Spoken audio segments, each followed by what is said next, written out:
Professor Mohammad Yunus, আপনি আজকে জেলে থাকতেন 6 তলার বিল্ডিং, লিফট ছাড়া, বিদ্যুৎ ছাড়া বিল্ডিং এর 6 তলায় হাসিনা আপনাকে উঠবোস করাইতো। সেই দিনের কথা ভুলে যাবেন না। আপনার মামলাগুলো আজকে আদালত দিয়ে নাই করে দিয়েছেন। এই নাই করার রাজনীতি হইতো না, আপনার মামলা চলতো। যাদের রক্তের কারণে আজকে আপনি বেকসুর খালাস, যাদের রক্তের কারণে আপনি প্রধান উপদেষ্টা হয়েছেন, তাদের রক্তের বদলা যদি না নেন, আপনাকে আগামী দিনের মানুষ ক্ষমা করবে না। বাঙালির চরিত্র বুঝতে হবে। তারা প্যারিস থেকে এসে এদের নায়ক যেভাবে বানাইতে পারে, তারা মির্জাফরের মতো খলনায়ক বানাইতে পারে।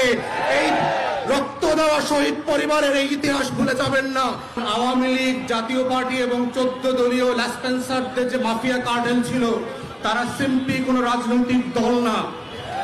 যারা মনে করে থাকেন যে রাজনৈতিক দল আকারে ইন্টারন্যাশনাল কনভেনশন মোতাবেক যে সিভিল পলিটিক্যাল রাইটস তারা প্রিভিলেজ আকারে পাওয়ার কথা ছিল, তারা সেটা পাবেন।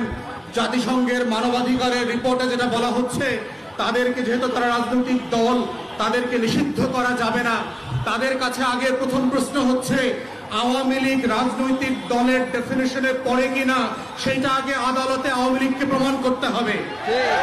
যদি জনতার আদালতে, বাংলাদেশের গণঅভ্যুত্থান পরবর্তী বাংলাদেশ 2-এর আদালতে এবং বিচারিক আদালতে আওয়ামী লীগ প্রমাণ করতে পারে যে তারা রাজনৈতিক দলের সংজ্ঞা, সকল সংজ্ঞা পূরণ করেন, অনলি দেন তাদের রাজনীতি থাকার প্রশ্ন দ্বিতীয় প্রশ্ন আকারে আসবে।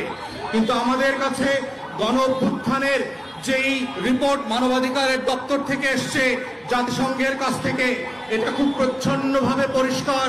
45-এ যেই যুক্তিতে এবং যেই কারণে জার্মানিতে নাৎসিদেরকে নিষিদ্ধ করা হয়েছিল, ফ্যাসিস্টদেরকে ইটালিতে নিষিদ্ধ করা হয়েছিল, ফ্রাঙ্কোর দলকে নিষিদ্ধ করা হয়েছিল, দক্ষিণ আমেরিকার প্রত্যেকটা গণ অভ্যুত্থানের বিপক্ষের শক্তিকে নিষিদ্ধ করা হয়েছিল।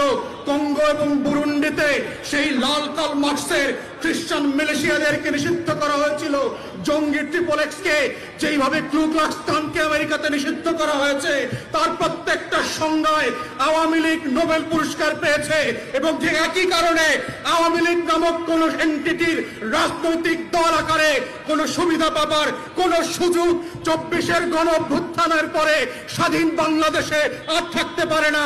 অতএব 1400 শহীদের রক্ত দিয়ে দেয়ালে দেয়ালে আওয়ামী লীগের ভবিষ্যৎ লেখা হয়ে গেছে। ওই ভবিষ্যৎ কোন কালো কালি দিয়ে মুছে দিয়ে আবার নতুন করে লেখবার প্রয়োজন হবে না। তাই প্রশ্ন হচ্ছে, আওয়ামী